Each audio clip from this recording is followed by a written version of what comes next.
So, in relation to Celestina Burlesque Queen, what's your opinion on the usage of the body to advance the societal issues or the use of the body to advance societal change?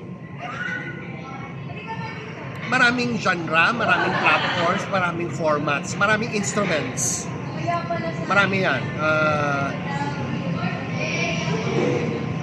Ang idea ko is ano man yon o alin man yon, as long as the attempt to share a story of value that is progressive, gagawin.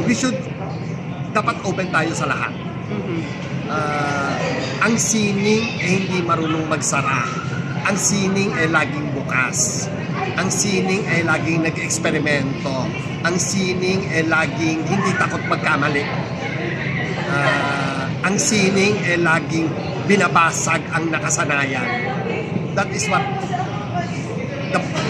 the process of art is and how it should be. So, as long as nakakatulong to advance not only art but the purpose of why art is important, then dapat gawin.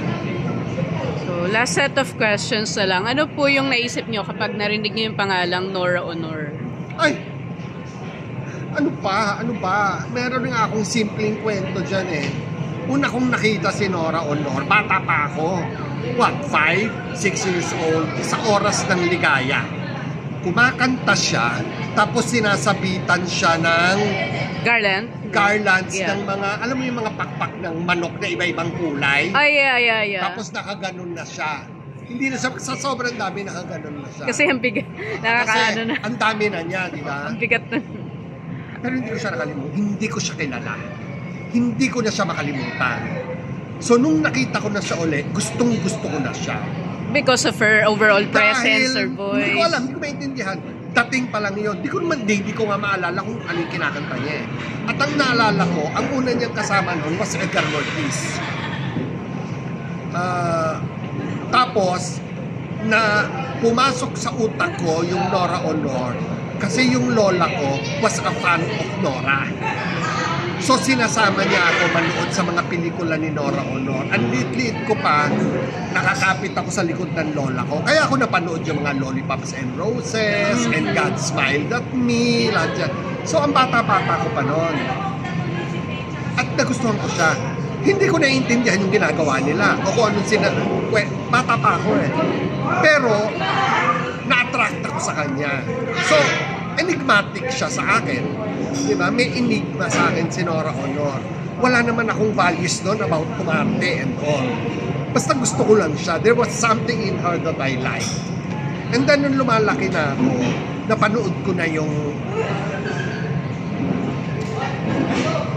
Fe Esperanza Caridad. I think Paru-Parong Itim, Carmela, Magandang Gabi sa Inyong Lahat. Yung mga mahirap na mahanap na movie. 1976. Minsan Isang Gamo-Gamo. Then 3 Taong Walang Diyos. Wala na. Nora ko na ako. Nora fan. Yeah. Hindi ko pa alam ang word na fan noon. Sa Nora, Nora, basta passionate. Basta siya. Dahil ang tingin ko sa kanya, ang husay-husay niyang umarte.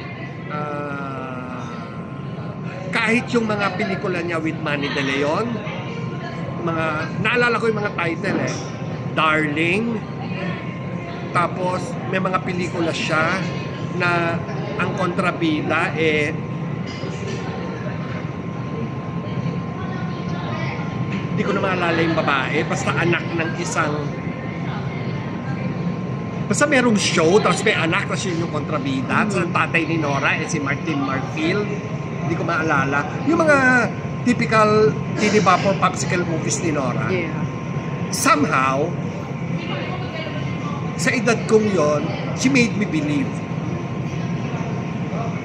Hindi ko alam. Wala pa ako alam nun. Until I saw the films that I thought were important.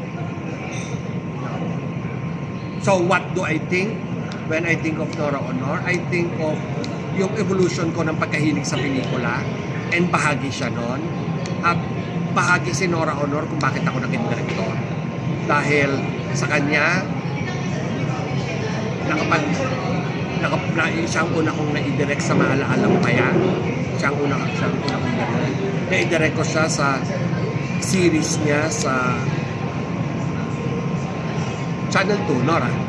Star Drama Presents Nora. Tapos, nagplano kami at dahil ito sa kanya, na ang una kong pelikula siya sanang artista. Deaf-mute siya. Nagpa-practice na nga siya noon, pero hindi natuloy. So in that sense, malaking bahagi si Nora Honor ng karir ko. Hindi lamang bilang namulat ako sa pelikula na naging bahagi siya, kundi malaking bahagi siya kung bakit ako naging director. And I will be forever grateful dahil